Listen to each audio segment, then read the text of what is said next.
Hey everyone, this is my final project presentation for CSC 578, Neural Networks and Deep Learning.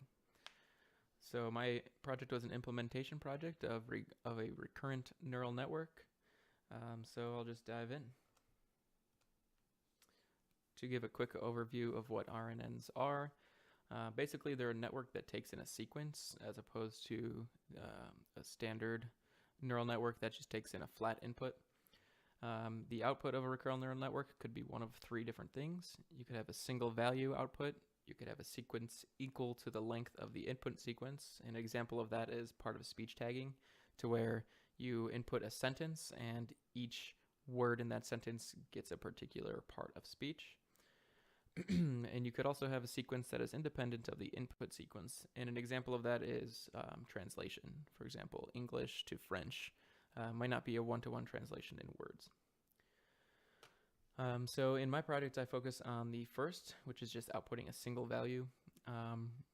That was because that, to me, seemed like the simplest approach at the beginning, but that's before I knew anything about recurrent neural networks. On the right here, we have an image from Deep Learning book that gives the computation graph.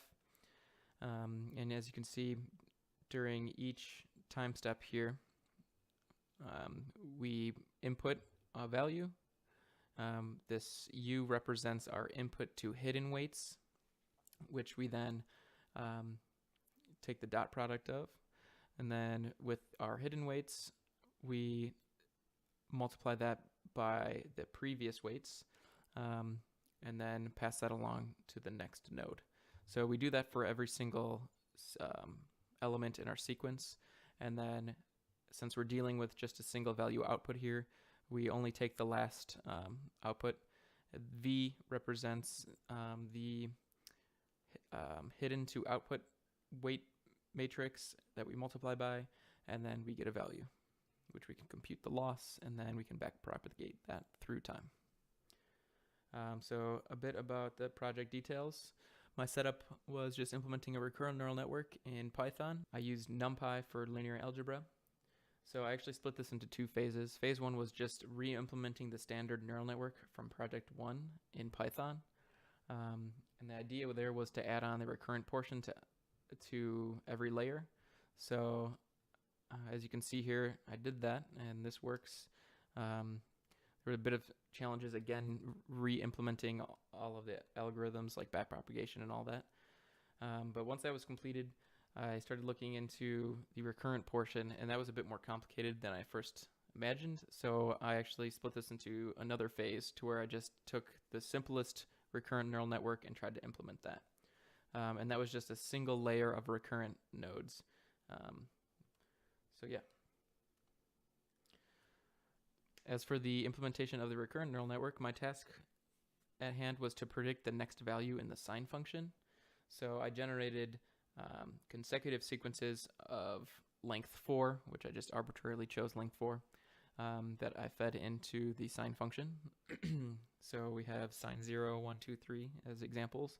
And then our target was the value of sign 4, or the next value of the sine wave. I have that over here. So this is the code. It's only about 86 lines. And if we run it, I have this running for, 20,000 iterations. We can see that it starts to learn pretty well what the next value should be. It learns negative values.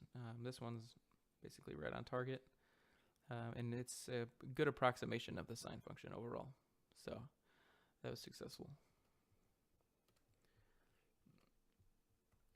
Lastly, I wanted to review what I proposed for my project, and then maybe talk a little bit about what I learned from it.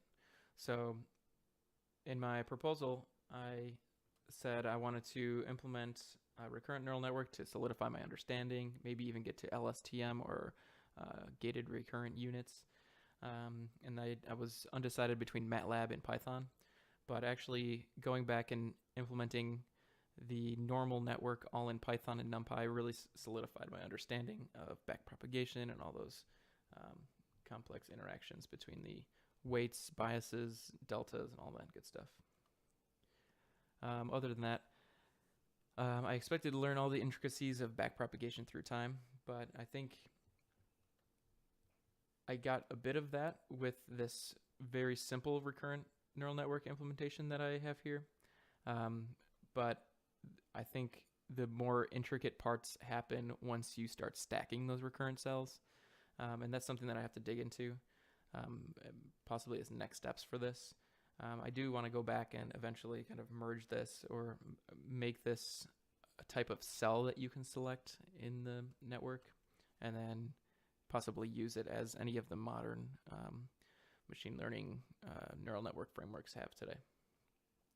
So yeah, overall, learned a bunch about, again, just normal backpropagation, normal neural networks through that first implementation. And then phase 2 was actually figuring out how to set up the recurrent cells and all of the different weights and deltas that they have to take care of, as well as how do you feed forward a sequence through time, as well as now how do you take that error and send it back through the network through time. So overall, pretty successful. Yeah, learned a bunch. I think that's all for now. Thanks for watching.